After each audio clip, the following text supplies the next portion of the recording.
नमस्कार, जय हिंद दोस्तों। कैसे आप सभी। तो साथियों, मैं देख पा रहा हूं कि जितने भी एग्जाम हो रहे हैं जिनमें हिंदी आती है उनमें रसों से एक प्रश्न आ रहा है, बार बार रिपीटेशन हो रहा है। कभी आपसे भय का स्थायी भाव पूछ लिया, कभी आपसे जो है रोद रस का स्थायी भाव पूछ लिया, कभी आपसे बीर रस का स्थायी भाव पूछ लिया। यानी वो बार बार उन 9 रसों को घूम घूम के उनके स्थायी भाव पूछ रहा है। तो मैंने सोचा कि क्यों ना इनको मात्र 2 मिनट की एक छोटी सी ट्रिकी वीडियो में बता दूं कि कौन कौन से रस के कौन कौन से स्थायी भाव होते हैं साथियों। तो आइए चलते। सबसे पहले मैं बताता हूं साथियों आपके सामने कि यहां पर अगर आप देख पा रहे हैं तो भरत मुनि जो है वो रस के पिता कहे जाते हैं और इनका एक ग्रंथ था जिसका नाम था नाट्य शास्त्र, जिनमें इन्होंने रस का वर्णन किया था। सबसे पहले तो ये समझिएगा। दूसरा, 9 रस कौन से होते हैं, तो सबसे पहले आपको वह रस पढ़ना है जो रसों का राजा है, श्रृंगार। उसके बाद आप साथियों हास्य रस पढ़िएगा, तो हास्य रस हो गया। उसके बाद आप वीर रस पढ़िएगा, उसके बाद आप रौद्र पढ़िएगा, उसके बाद आप करुण रस पढ़िएगा, उसके बाद साथियों आप जो है वो भयानक रस पढ़िएगा, उसके बाद साथियों आप जो है वो अद्भुत रस पढ़िएगा, अद्भुत रस के बाद आप बीभत्स रस पढ़िएगा और अंत में 9वां जो रस है वो शांत रस पढ़िएगा। तो इस प्रकार आप देख सकते हैं साथियों आपके सामने टोटल जो है वो 9 रस मैंने लिख दिए। ठीक है, आप इनको देख लीजिएगा एक बार 9 है कि नहीं। तो पूरे के पूरे 9 रस होंगे साथियों, और याद रखना इन 9 रसों के ही क्या है, अपने स्वयं के इनके 9 ही क्या है साथियों, इनके स्थायी भाव होंगे। तो सबसे पहले श्रृंगार की मैं बात करूं तो इनका स्थायी भाव याद रख लेना रति होता है बच्चे, तो रति याद रख लेना कि रति होता है। इसके बाद हास्य का जो है वो हास्य ही होता है, जिसे हम हंसी कहते हैं।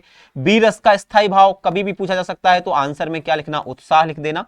रौद्र रस का कभी पूछा जाए तो बताना कि रौद्र रस का स्थायी भाव जो है वो क्रोध होता है, तो यहां क्रोध लिख देता हूं। करुण रस का जो स्थायी भाव है वो शोक होता है, शोक का मतलब होता है कष्ट, दुख। भयानक रस में डर लगता है, इसलिए इसका स्थायी भाव भय होता है। अद्भुत रस का स्थायी भाव साथियों होता है आश्चर्य, तो यहां पर आश्चर्य लिख देता हूं, या कभी कभी आंसर में आपको विस्मय भी लिखा हुआ मिल सकता है, सोचो। ठीक है, इसके बाद में अगर बात करता हूं तो यहां पर विभत्स रस का स्थायी भाव जो होता है वो जुगुप्सा होता है, और हम लोग जो है वो जुगुप्सा को घृणा भी बोलते हैं, तो यहां मैं घृणा भी लिख देता हूं। इसके बाद शांत रस का स्थायी भाव निर्वेद होता है, और निर्वेद को हम सम के नाम से भी जानते हैं, इसको हम सम स्थायी भाव के नाम से भी जानते हैं। तो साथियों जैसा कि आपने देखा कि एक तरफ मैंने 9 रस लिखे हुए हैं और दूसरी तरफ इनके 9 ही स्थायी भाव हैं। लेकिन इसके बाद भी प्रश्न आ सकता है कि भैया माने हुए रस कौन कौन से होते हैं, तो ध्यान रखना माने हुए रस अगर पूछें, माने हुए रस, तो 10वां रस ध्यान रखना बच्चे। यहां पर माने हुए रसों की जब बात आएगी तो 10वां रस आपको याद रखना है कि 10वां रस कौन सा है, तो वात्सल्य रस है। कौन सा है, वात्सल्य रस है। 11वें रस की बात आएगी भैया कि 11वां रस कौन सा है, तो याद रखना 11वां रस आपका जो है वो कौन सा है, यहां पर भक्ति रस हो जाता है। कौन सा हो जाता है साथियों, भक्ति रस हो जाता है, ध्यान रखना। तो यहां पर 11वां रस कौन सा है, भक्ति रस है। इनके स्थायी भाव क्या है, तो ध्यान रखना यहां वात्सल्य का जो है वो वत्सल स्थायी भाव होता है, वत्सल होता है, और वहीं भक्ति का जो है वो आराधना होता है। आराधना कह सकते हो, आराधना या फिर आराध्य, आराध्य, ये होता है भक्ति रस का स्थायी भाव। तो ये 2 रस आपके कैसे हो गए साथियों, माने हुए रस हो गए, ध्यान रखना। ठीक है, इनके वात्सल्य रस का वत्सल और भक्ति रस का आराधना। तो इस प्रकार से आप देख सकते हो। अब बात आती है रस के अंग कितने होते हैं, तो ध्यान रखना बच्चे रस के 4 अंग होते हैं। सबसे पहला जो भाग होता है रस का उसको हम बोलते हैं विभाव, विभाव। दूसरा जो होता है उसे हम बोलते हैं अनुभाव।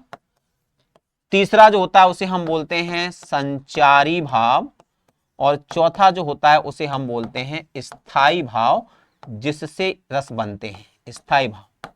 ठीक है, यहां पर साथियों याद रखना है जब भी विभाव की बात होगी तो ये 2 प्रकार के होते हैं। कितने प्रकार के होते हैं, 2 प्रकार के होते हैं, तो यहां 2 डाल दो। अनुभाव 4 प्रकार के होते हैं, 4 डाल दो। ये जो है वो 33 होते हैं, 33 डाल दो। ये जो है वो 9 होते हैं, तो 9 डाल दो। सबकी संख्या याद हो गई आपको। ठीक है, विभाव कितने होते हैं, 4। कौन कौन से, एक होता है आलंबन और दूसरा होता है उद्दीपन। ठीक है, कौन सा होता है, उद्दीपन।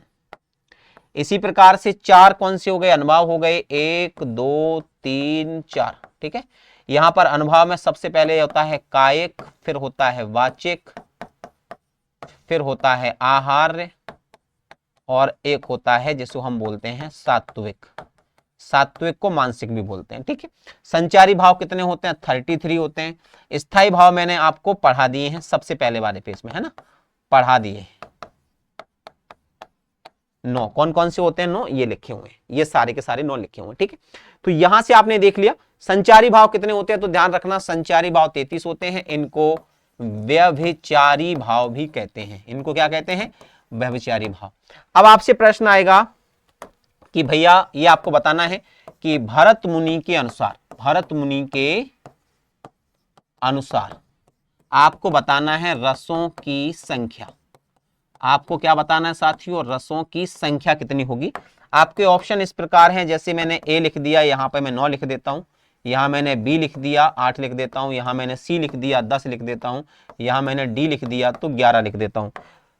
कमेंट साथियों आपके आने चाहिए और मुझे जरूर बताना कि इसमें से सही आंसर कौन सा है। तो चलिए मिलते हैं आपसे एक और प्यारी सी वीडियो के साथ। हाँ, रस और उनके स्थायी भाव जरूर याद कर लीजिएगा। धन्यवाद।